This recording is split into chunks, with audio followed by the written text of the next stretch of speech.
주부터 우리 성령의 열매에 대해서 2014년 한 해를 시작하려 합니다.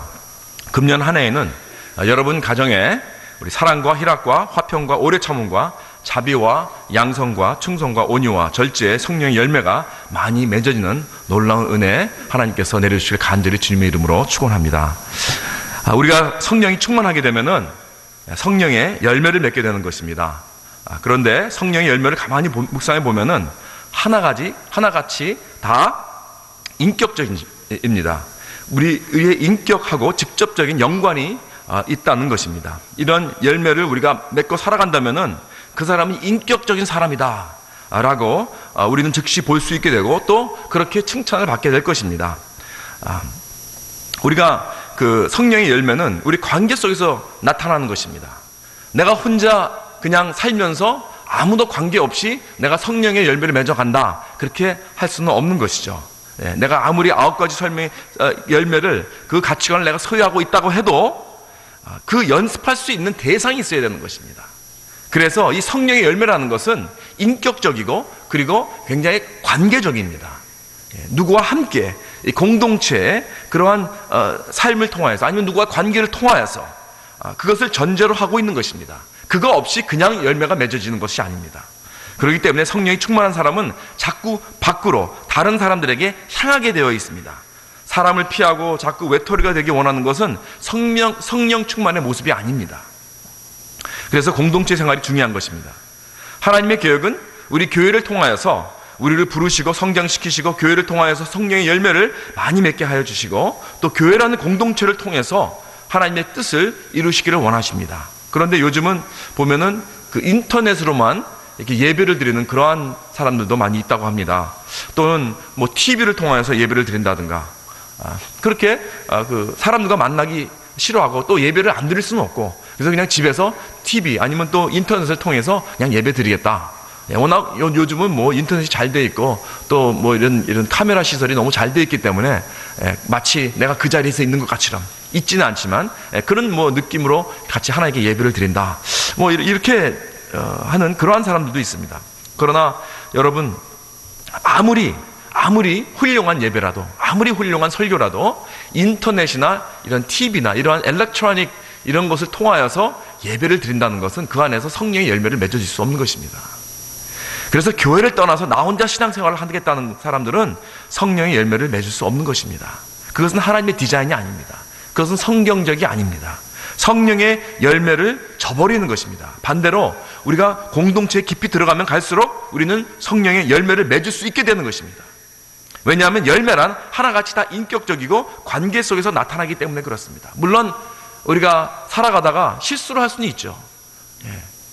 그 사람은 미워질 수도 있는 거고, 그렇게 이렇게 자비하고 또 이런 온유, 이런 것이 나타나지 않을 수가 있습니다. 그러나 그때마다 다시 또 우리가 회개하고 더욱더 그것을 또 열매를 맺을 수 있도록 우리가 관계 속에서 그것이 일어나야 되는 것입니다. 그렇기 때문에 성령의 열매라는 것은 관계 지향적이 되어야 합니다. 또한 성령의 열매를 9가지라고 하지만은 사실 하나입니다. 성령의 열매라는 것은 하나. 지난주에도 우리가 좀 보았지만은 성령의 열매를 대조하는, 반대되는 그러한 육체의 일이 있습니다. 바로 전에 보면 갈라디아서 5장 19절부터 21절에 나오죠. 육체의 일은 현저하니 곧 음행과 더러운 것과 호색과 우상숭배와 술수와 원수 맺는 것과 분쟁과 시기와 분냄과 당짓는 것과 불리함과 이단과 투기와 술취함과 방탕함과 또한 그 같은 것이니라 그랬습니다. 여기 한국어로 보면은 육체의 일이라고 되어 있는데 사실은 이것은 복수입니다. 복수. 육체의 일들, acts of sinful nature, 그래서 acts라고 했습니다. 이 육체의 일들은 여러 가지로 나타난다 그랬습니다. 오늘날 우리 교회에 다니는 사람들은 뭐 음행과 호색과 우상숭배, 이런 술수 같은 것은 사람들이 많이 이렇게 관계하지 않지만은, 그런데 교회 안에서 가끔 일어나는 육체의 일들이 보면은 뭐 원수 맺는 것이라든가 분쟁, 시기, 분냄, 당짓는 것, 불리함, 이런 것들은 교회 안에서 일어나는 것을 우리가 종종 보게 됩니다. 근데 그런 것들이 일어나게 되면은 교회는 자꾸 갈라지게 되는 것이죠. 그리고 싸우게 되는 것이죠. 그래서 육체의 일은 하나가 아니고 이게 여러 가지로 나타난다는 말입니다. 그런데 대조로서, 반대로서 성령의 열매는 단수입니다. The fruit of the Holy Spirit이라고 되어 있어요. fruit이 하나입니다. fruits라고 되어 있지 않아요. fruit of the Holy Spirit 그랬습니다.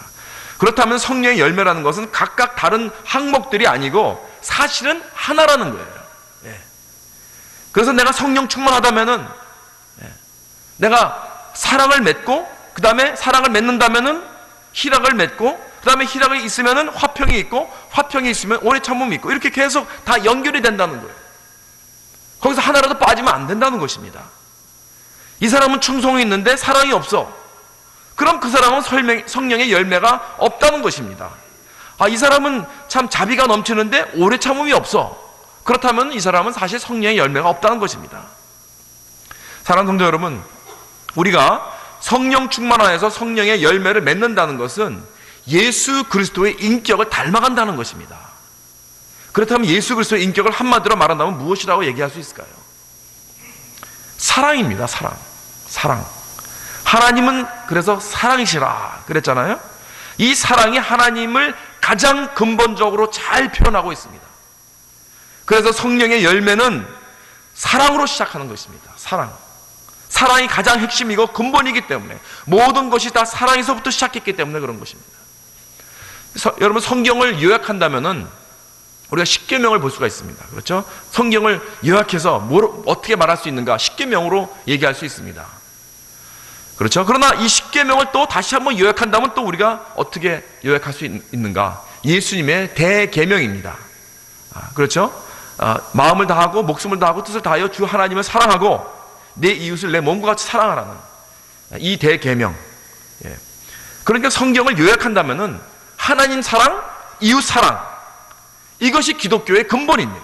그래서 성령의 열매를 사랑으로 시작하는 것입니다. 이것이 바로 예수님의 성품을 닮는다는 그러한 것입니다. 그럼 오늘부터 이제 사랑의 열매로 시작하겠습니다. 우리가 다 잘 아는 사랑장은 고린도전서 13장입니다. 여기 고린도전서 13장 그 마지막 절에 보면은 13절에 보면 이렇게 나와 있습니다. 그런즉 믿음, 소망, 사랑 이 세 가지는 항상 있을 것인데 그 중에 제일은 사랑이라. 사랑의 우호성을 나타내고 있습니다. 사랑은 모든 문제를 해결하는 파워가 있습니다. 한번 이 무조건적인 사랑, 이 아가페적인 사랑을 경험하고 난 다음에 그 사람은 그 사랑의 힘 때문에 그 삶이 변화받게 되는 것입니다. 왜냐하면 우리는 사랑받기 위해서 태어난 사람들이기 때문에 그렇습니다. 하나님은 우리를 사랑을 주고받고 하지 않으면 도저히 살아갈 수 없도록 만드셨어요. 그래서 예레미야 31장 3절에 보면 내가 무궁한 사랑으로 너를 사랑하는 거로 인자함으로 너를 인도하였다 하였노라. 여기서 이 무궁한 사랑이라는 것은 everlasting love라는 것입니다. 하나님께서 나에게 이 영원한 사랑, 그러니까 끊어지지 않는 사랑, 환경에 바뀌어지지 않는 사랑, 이러한 아가페적인 사랑으로서 우리에게 부어넣어 주셨다는 것입니다. 오직 그 사랑만이 우리가 진정한 사람으로 살아나갈 수 있도록 만드는 그러한 능력이라는 것입니다. 즉 인간의 인격체를 형성해 나갈 수 있다는 것은 오직 사랑뿐입니다. 사람이 사람되게 내가 만들어진 그 목적답게 우리가 살려면은 이러한 아가페적인 사랑을 받고 또 그것을 나누는 그러한 사랑이 풍성한 이 삶을 살아야 한다는 것입니다. 그렇기 때문에 우리 자녀들에게 이런 무조건적인 사랑이 중요한 것입니다. 그런데 우리 부모님들은 이런 사랑을 잘 어떻게 표현해야 하는가 잘 모릅니다. 저도 자식을 키우면서 이 부분에 항상 자신이 없었습니다. 어떻게 해야 내 자녀들을 이렇게 무조건적인 어떤 사랑을 할 수 있을까? 예를 들어 자식이 무슨 짓을 해도 절대 야단을 치지 않는 부모님들이 있습니다. 무조건 다 허용하고 다 받아주고 허락하고 허용한 이런 것이 사랑인가? 그렇게 되면 자식들은 어떻게 될까요? 뭐 아무 절제도 없고 뭐 훈계도 없고 자기 멋대로 망나니 같이 막 되지 않습니까? 그런 사람들도 그런 경우도 많이 봅니다. 그래서 인생을 망치게 될 것입니다. 또 어떤 부모는 너무 엄격합니다. 물론 자식을 사랑 안 하는 부모가 어디 있겠습니까마는 정말 심할 정도로 자식을 엄하게 다루는 뭐 좀 보호하려고 하는 그런 입장이겠죠. 그걸 너무 오버 프로텍트하는 그래서 자식이 어떻게 될까 봐 하는 걱정에서 컨트롤하고, 다 컸는데도 막 이거 못하고 저거 못하게, 부모님 꼭 부모님 허락 안에서만 해야 되는 어떤 그러한 그 룰을 지켜놓고 아이들을 이렇게 막 못 살게 구는 그러한 부모님들도 없지 않아 많이 있다는 것입니다. 이렇게 되니까 자식들은요, 한없이 이 부모를 미워하고 원망하는 그런 모습을 저는 이게 이 교육 목회, 이세 목회하면서 많이 봤습니다. 그것도 올바른 사랑의 표현이 아닐 것입니다. 물론 좋은 밸런스도 중요하고 지혜도 중요하지만 결국은 끝까지 버리지 않고 사랑하는 부모가 이기더라는 것입니다. 사랑이 이기는 거예요. 사랑 때문에 결국 자식들이 돌아오게 됩니다. 사랑 때문에 결국 그 사람의 인격이 세워지는 것입니다. 저도 자식을 키우면서 경험한 것이 주위에 많은 사람들도 그런 것을 봤습니다. 결국엔 사랑이 이깁니다. 최근에 이런 그 사랑의 힘에 대한 간증을 들은 적이 있습니다.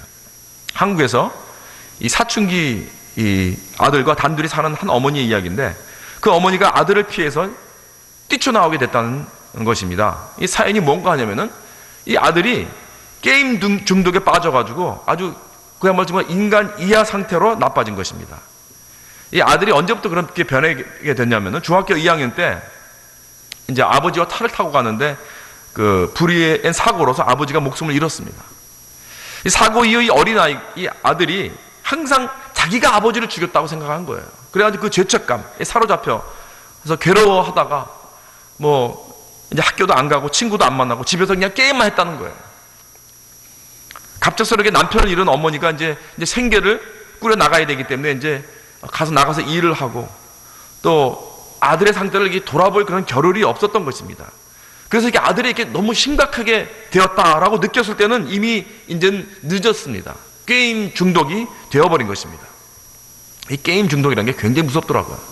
뭐 마약 중독, 뭐 도박 중독, 뭐 이런 거 능가하는 그러한 중독입니다. 어머니가 도저히 아들의 저런 모습을 보지 못해서 게임을 못하게 말리잖아요. 그러면 어머니를 막 구타하는 거예요. 폭력을 하고 입에 담을 수 없는 욕설을 하고 그런 것이에요. 그러니까 게임 중독이 얼마나 무섭습니까? 그래도 어머니로서는 아들이 저렇게 폐인되는 것을 설사 맞아 죽는다 하더라도 사랑하는 아들을 게임 중독에서 건져내고 싶은 마음에 또 그날따라 더 막 말립니다. 역시 아니나 다를까 아들은 어머니를 막 향해서 주먹이 날아가고 발길로 이루 말할 수 없는 구타를 하는 것입니다. 이렇게 욕설과 폭력이 시작되면서 어머니 이러다간 내가 맞아 죽겠구나 아들한테. 그래서 결국 집을 뛰쳐나왔다고 합니다. 얼마나 참 황당한 이야기입니까? 집은 결국 나왔지만 어머니는 그래도 아들을 사랑하기 때문에 아들을 포기할 수 없었습니다.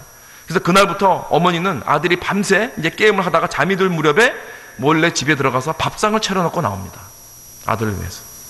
그러니까 매일 그렇게 하기를 한 9일쯤 되었는데, 그날도 그 어머니는 아들의 밥상을 차려주기 위해서 집으로 들어갔는데 자고 있어야 될 아들이 딱하니 일어나 앉아있는 거예요. 그러니까 깜짝 놀란 그 어머니가 손에 들고 있던 장바구니를 그냥 떨어뜨렸습니다. 근데 더욱 놀라운 것은 그 아들이 어머니에게 이러는 거예요. 엄마, 같이 밥 먹고 가요. 아들 입에서 1년 반 만에 처음으로 엄마란 소리가 나왔다는 것입니다. 이 아들의 이 말을 들은 어머니가 아들을 부둥켜 안고 한참 동안 통곡을 하고 울었다고 합니다. 그러니까 아들은 자기가 그렇게 엄마에게 폭력을 휘두르고 욕을 했는데도 자신을 끝까지 포기하지 않고 매일 밥상을 차려주고 몰래 가는 엄마의 사랑에 아들의 마음이 그냥 녹아버린 것입니다. 그래서 그때부터 아들은 청소년 상담센터를 이제 다니면서 이제 상담과 치료를 받으면서 새 삶을 찾아가고 있다는 그러한 이야기입니다. 결국 사랑이 이겼습니다. 이것이 아가페적인 사랑입니다. 첫 성령의 열매인 사랑은 우리가 생각하는 그런 에로스 사랑도 아니요, 우정도 아닙니다. 가장 고상하고 절대적인 그런 높은 그런 희생적인 사랑을 말하고 있습니다. 즉 하나님의 사랑을 바탕으로 하고 있다는 것입니다.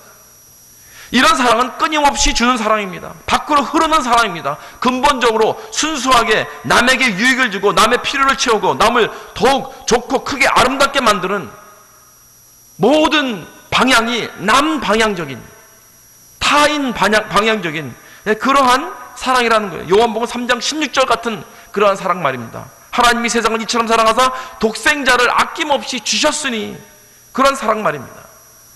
로마서 8장 32절의 사랑 말입니다. 자기 아들을 아끼지 아니하고 모든 사람을 위하여 주신 이가 어찌 그 아들과 함께 모든 것을 우리에게 주시지 않겠느냐 하는 그러한 사랑 말하는 것입니다. 이러한 낭비적인 사랑, 십자가의 사랑, 그것입니다.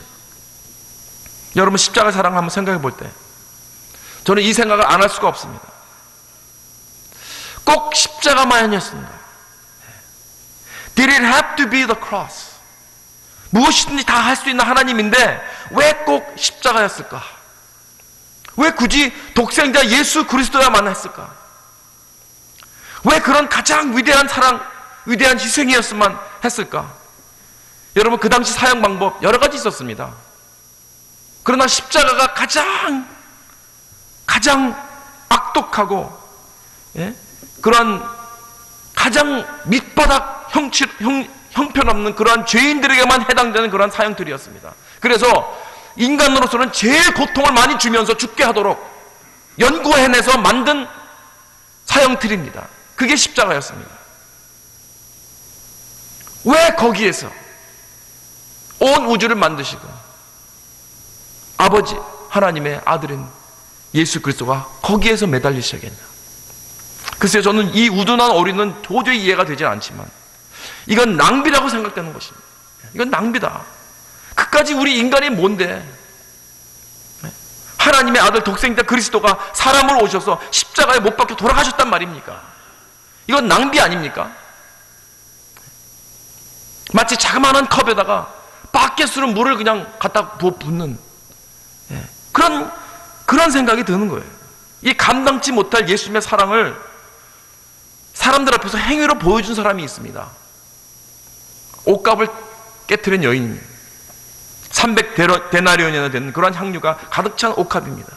오늘로 말하면 1년치 월급을 벌어서 그 향수의 값어치가 1년치 월급 정도 되는 그런 값어치라고 합니다. 그런데 그것을 머리에다가, 예수님 머리에다가, 발에다가 마구 부어버렸습니다. 그러니까 제자들이 그랬습니다. 왜 낭비냐? What a waste! 이것을 팔아서 가는 사람에게 나누어 주면 얼마나 좋겠느냐? 제자들은 그녀의 사랑을 이해하지 못한 거예요. 웨이스트라고 생각한 것입니다. 그러나 자기의 죄를 사해해 주신 예수님의 은혜와 사랑을 체험하고 난 이 여인은 300데나리온의 그 값비싼 향유가 전혀 아깝지 않았다는 것입니다. 예수님의 십자가의 사랑이 바로 그런 것이라는 것입니다. 전혀 아깝지 않은 낭비적인 그러한 완전히 퍼붓는 사랑, 이러한 아가페 사랑을 체험한 사람만이 낭비적인 사랑을, 아가페적인 사랑을 할 수 있다는 것입니다. 이러한 낭비적인 사랑이 바로 하나님의 사랑입니다. 그리고 타지향적인 사랑입니다. Always other-centered. 절대 이기적이지 않습니다. 아가페적인 사랑으로 낭비적인 사랑, 타지향적인 사랑을 행하는 저와 여러분 되시길 주님의 이름으로 축원합니다. 또 한 가지, 이 아가페적인 사랑은 절대적으로 하나님을 의존합니다. 오늘 본문 말씀을 보면은 우리가 주님을 떠나서는 아무 열매도 맺지 못한다고 했습니다. 그리고 9절에 보니까 아버지께서 나를 사랑하신 것 같이 나도 너희를 사랑한다고 하셨습니다. 그러니까 예수님께서 자신 마음대로, 자신이 원하는 대로, 방법대로 사랑한 게 아니라 그랬어요. 아버지가 나를 사랑한 그 모델을 삼아서 내가 너희들을 사랑한다, 이것입니다. 아버지의 본을 따라 사랑한 것입니다. 그러니까 전적으로 하나님을 믿고 의지하는 사랑입니다. 그렇다면은 우리의 사랑은 우리의 믿음과 떼어놓을 수 없다는 것입니다. 왜 우린 하나님의 사랑의 본을 따라야 합니까? 왜냐하면 우리 인간의 본이라는 것은 언제나 이기주의적이고 죄성이 많기 때문에 겉모양은 사랑 같지만은 이 사이비 사랑이 많습니다. 또한 변질된 사랑이 많습니다. 예를 들어서 성경에 그 다윗의 아들 중 그 암논이 배달은 자기 누이를 사랑하게 됩니다. 여기서 성경은 암논이 그 누이 다말을 사랑했다고 표현하는데, 여기서 말하는 이 사랑이라는 이 단어가 헬라어로 그 당시에 70인용으로 번역했을 때 아가페라 그랬어요. 아가페적인 사랑이라고 했습니다. 그러니까 처음에는 암논이 이 고결한 사랑을 한 것입니다. 그가 정말 그 다말에게 향한 사랑은 그건 제니원한 진짜 사랑입니다. 그런데 나중에 그 사랑이 어떻게 되었습니까? 변질되어 버렸습니다. 그래서 성폭행으로 타락하게 됩니다. 그렇다면 우리는 이걸 기억해야 됩니다. 시작은 순수한 사랑이 되었다 할지라도 그 사랑이 하나님을 의지하고 하나님 안에 거하는 사랑이 되지 않는다면은 나중에는 변질될 수 있다는 것입니다. 하나님의 사랑을 체험하고 그 사랑을 실천하지 않게 된다면은 나중에는 아무리 내가 좋은 사랑으로 시작하고 내가 순수한 사랑으로 그러한 아가페적인 사랑으로 시작했다 하더라도 나중에 변질된다는 것입니다. 그렇기 때문에 수많은 젊은 커플들이 순수한 사랑 때문에 결혼했다가 그것이 믿음의 바탕으로서 계속 자라나지 않게 될 때 변질이 되어서 나중에는 할 수 없이 살아가야 하는 비극에 이르고 결국 이혼까지 이르는 경우가 많이 있게 되는 것입니다. 암논이 누이 다말을 성폭행하고 난 후에 그녀를 얼마나 미워했는지 뭐라 그랬냐면 성경에 그 미워하는 미움이 전에 사랑했던 사랑보다 더 컸다고 했습니다. 그리고 그녀를 아주 내쫓아 버렸습니다. 저리 가버리라고. 그렇다면 어떤 남자가 여자를 사랑하느냐 안 하느냐가 중요한 게 아니에요. 중요한 것은 그 사랑이 하나님을 의지하는 사랑, 하나님의 사랑을 본받는 사랑, 하나님 안에 있는 이 아가페적인 그 사랑을 체험하면서 매일같이 나아가는 그 사랑이냐, 이게 중요한 것입니다.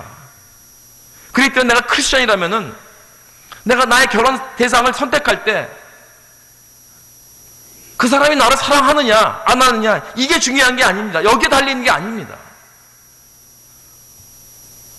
그러니까 그 남자나 또 그 여자가 얼마나 하나님 사랑 안에 거하느냐 여기에 달려있다는 것을 잊지 말아야 됩니다. 우리는. 요한복음 15장 5절 말씀, 나는 포도나무이요 너희는 가지니 저가 내 안에 내가 저 안에 있으면은 이 사람은 과실을 많이 맺나니 나를 떠나서는 너희가 아무것도 할 수 없습니다 그랬습니다. 그리고 나의 사랑 안에 거하라 그랬습니다. 저는 콜로라도에서 2세 목회를 하면서 정말 많은 결혼을 주례했습니다. 그래서 저도 이 목사가 주례를 하면은 축복을 받아서 모두 행복한 결혼 생활이 되었다는 간증을 하고 싶지만은 사실 그렇게 되지 못했습니다. 정말 그러지 않았습니다. 어떤 때는 결혼식 때는 서로가 정말 마주보면서 서약할 때 정말 감격해서 막 말끝을 잇지 못해서 사람들의 하여금 눈시울을 적시는 그런 아름다운 결혼식이었지만 결혼 후 1년이 못 되어서 이혼한 그런 커플도 있었습니다. 가슴 아픈 일이죠. 도대체 어떻게 된 일입니까? 그들의 사랑이 그러면 그냥 연극이었나요? 아닙니다. 저는 결혼 전 꼭 상담을 하기 때문에 그 상담 그 세션에 보면 정말 서로 순수하게 죽도록 사랑했어요. 그렇기 때문에 결혼한 겁니다. 제 눈을 똑똑히 봤습니다. 그런데 그런 사랑이 어떻게 된 것입니까? 암논의 사랑에서 우리는 그걸 볼 수 있다는 것입니다. 모든 인간은 순수한 사랑을 계속 유지할 힘이 없습니다. 나를 떠나서 너희가 아무것도 할 수 없느니라. 오직 방법은 하나님의 사랑 안에 거해야 합니다. 요한복음 15장 9절의 말씀, 아버지께서 나를 사랑하신 것 같이 나도 너희를 사랑하였으니 나의 사랑 안에 거하라. Remain in my love. 하나님을 철저하게 의지하는 사람, 그러한 사람이 되어야 한다는 것입니다. 그래서 사랑과 믿음이라는 것은 분리될 수 없습니다. 여러분, 우리 가운데 혹시 내 아가페적인 사랑이 변질된 그런 부분이 없는지요? 여기 계신 모든 남편, 아내, 엄마, 아빠, 그리고 교회 안에 교우 되신 여러분들이 한번 자신에게 물어보시기 바랍니다.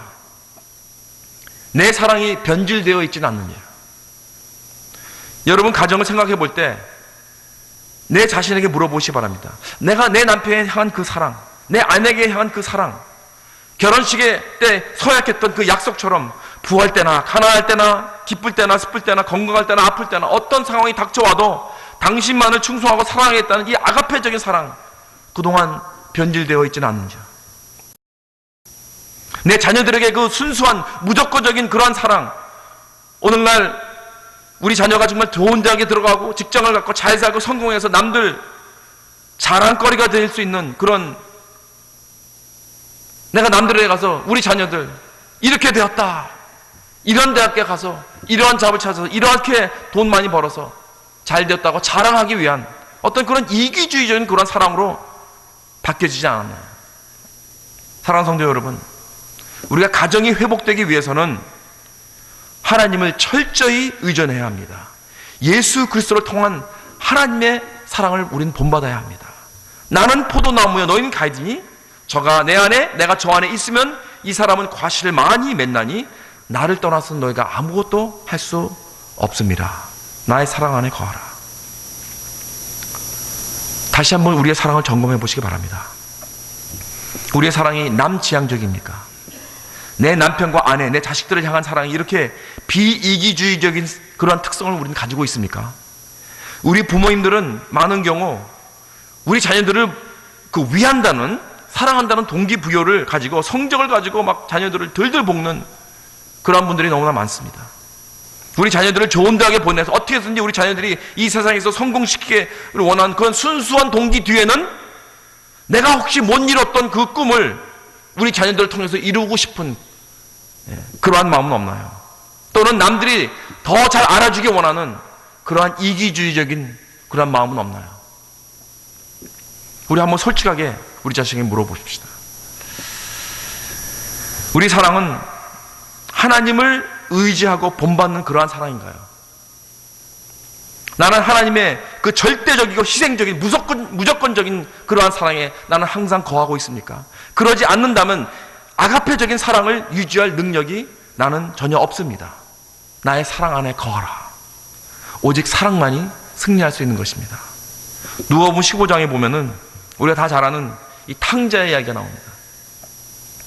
이 둘째 아들은 자기에게 주어진 유산을 아버지가 떡하니 살아있는데도 불구하고 달라고 합니다.